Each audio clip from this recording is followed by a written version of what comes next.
आए हैं, लेकिन अभी उन्होंने मीटिंग में चंडीगढ़ जाना है। वो आपके सामने अपने विचार रखेंगे। श्री श्याम सिंह राणा जी, कैबिनेट मंत्री हरियाणा से।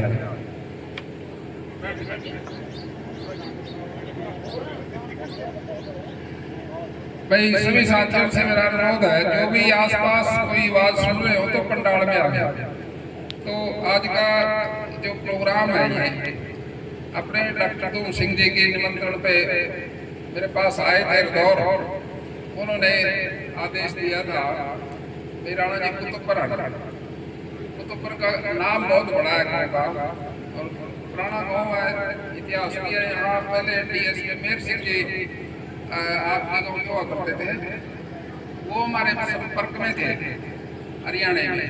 बड़ा अच्छा उनका कार्यकाल निकला और फिर वीरेंद्र राणा जी उनके सुपुत्र है हमारे वहाँ दौर में ऐसे चुनी है। तो मैं समझता हूँ भाई एक पंथ दो काज हो जाएंगे, कौमा भी जाए होंगे और बिल भी आएंगे। तो रास्ते में जब मैं चंडीगढ़ के रास्ते से वापस आ रहा था यहाँ कुतुबपुर, पीछे से टेलीफोन आया, सरकार के भी बहुत काम है, तो जरूरी काम से कह राणा जी क्या मंत्री जी बुला रहे आपको, कोई फाइल लेके आना कोई। तो वो काम मैंने भी वापस जाना पड़ेगा जल्दी, इसलिए आपसे अनुरोध कर रहा हूँ। हम राजनीतिक कार्यकर्ता है साथियों, बचपन से चंद्रशेखर जी के साथ रहे बड़े लंबे समय तक।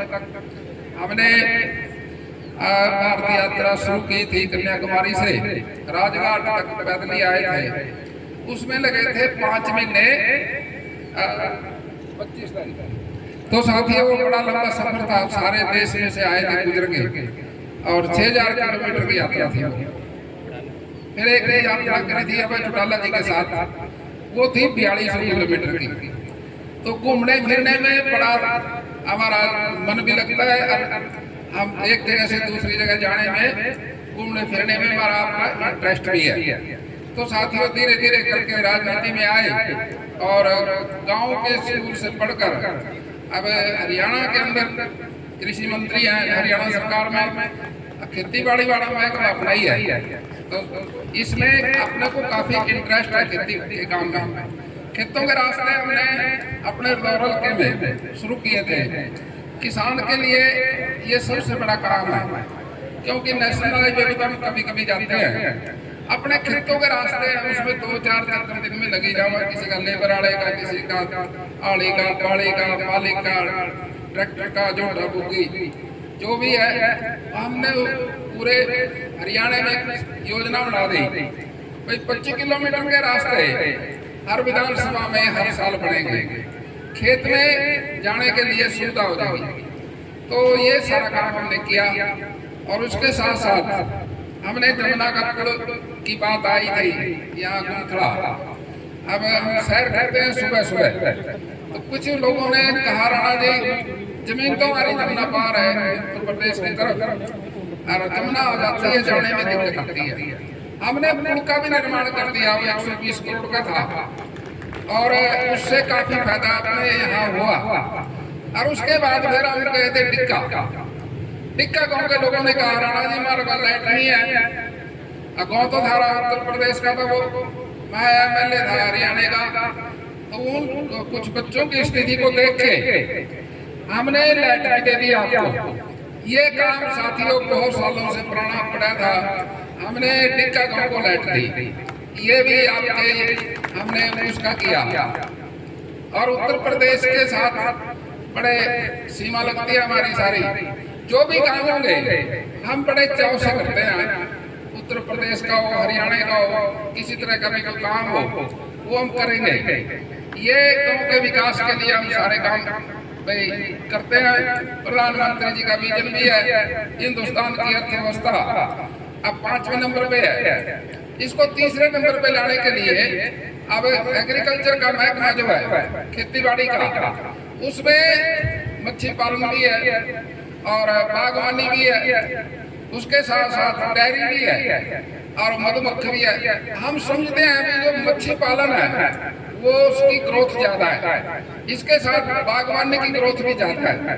अगर हम इसको थोड़ा परंपरा खेती से पीछे हटके हम इस तरफ बढ़ेंगे तो उससे देश की अर्थव्यवस्था मजबूत होगी और बहुत ज्यादा फायदा होगा देश को और प्रदेश को।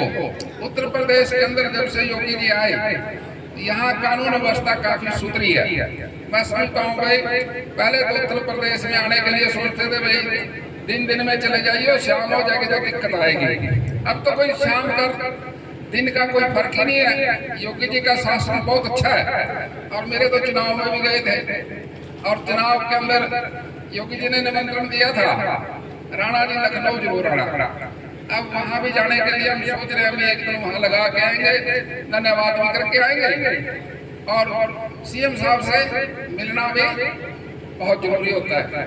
तो साथियों, इसलिए मैं आपसे कहता हूँ, आप हमारे बिल्कुल पड़ोस में हो, जमुनानगर के, वहाँ हमारे विधायक श्याम जी हैं, कंवरपाल जी हैं, बलवंत जी हैं और मैं सुनता हूँ सारे आपके परिचित हैं। कोई दिक्कत हो उधर के भाई हम आपकी सेवा के लिए तैयार हैं। थोड़ा ये था भाई आज हमारी यात्रा जो थी, हम ज्यादा टाइम तो नहीं दे पाएंगे लेकिन आना जरूर था। हम समय पे आते हैं, लेट कहीं नहीं होते हम।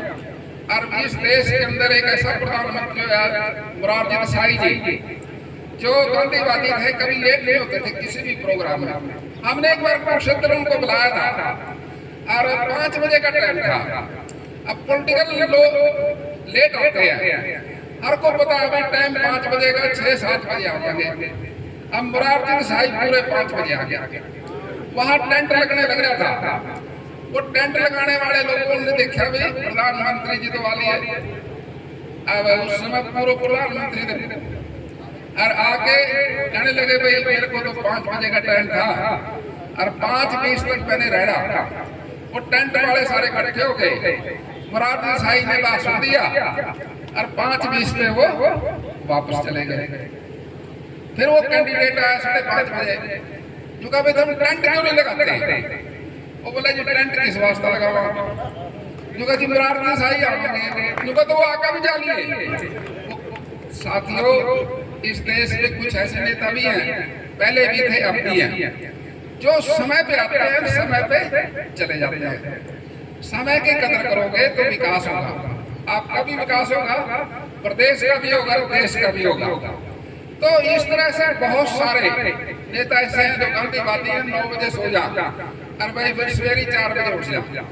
एक बार की मैं घटना सारा आपको, मोरारजी देसाई जी का राज था, चंद्रशेखर की पार्टी के प्रधान थे, प्रकाश सिंह बादल कृषि मंत्री थे और कृषि मंत्री का प्रधानमंत्री के साथ किसी बात पे तकरार हो गया और प्रकाश सिंह बादल जी नाराज हो गए। अब चंद्रशेखर जी को पता लगा, चंद्रशेखर जी प्रकाश सिंह बादल के घर चले गए। कहने लगे प्रकाश सिंह जी क्या दिक्कत है? जो का प्रधानमंत्री जी मेरी बात नहीं मानते। जो का मैं अध्यक्ष मैं मानूंगा, बोल क्या कहा? अब चंद्रशेखर जी ने उसकी सारी बातें मंजूर कर ली। अब सीआईडी के थ्रू मोरारजी देसाई को पता लगा भाई चंद्रशेखर जी ने बात तो ठीक कर ली। अब मोरारजी देसाई ने टेलीफोन मिलाया चंद्रशेखर जी को। अब चंद्रशेखर जी इस बात के लिए टेलीफोन नहीं उठा रहे थे, भाई मेरे पे नाराज हो गए। और उस समय टाइम था रात का 8:30 बजे और 9 बजे वो सो जाते थे। अब उसने 9 बजे तक टेलीफोन नहीं उठाया। उसके बाद मोरारजी देसाई किसी को टेलीफोन नहीं करते, गांधीवादी थे। अब सवेरे 4 बजे टेलीफोन आया चंद्रशेखर जी के पास, प्रधानमंत्री जी का, और चंद्रशेखर जी ने टेलीफोन उठाया। कहने लगा जी आदेश करो। क्योंकि मैं कल से आपको टेलीफोन की बात कर रहा था, आपका कि हम सब अपना मेल मिलाप करके सारे इकट्ठे हो गए अपने प्रदेश के लिए, देश के लिए, समाज के लिए, अरे हम सब के लिए अपना कार्य करें। अब शेर सिंह जी आगे हमारे मित्र हैं बहुत पुराने, अब सारी जगह उन्होंने प्रधानमंत्री जी के साथ आए, तो शेर सिंह जी आपका स्वागत है, धन्यवाद। तो शेर सिंह जी के साथ साथ हमारे सालवन के भाई हैं वो भी आ दिया, सब आए, सभी का स्वागत है। और मैं शेर सिंह जी से अनुरोध करूंगा आप इसको चलाओ, मेरी ड्यूटी चंडीगढ़ हमारे में जाना पड़ेगा अच्छा हो गया फोटो लेने में सारे साथी आपने मेरी बात की आपका बहुत बहुत धन्यवाद जय हिंद जय भारत।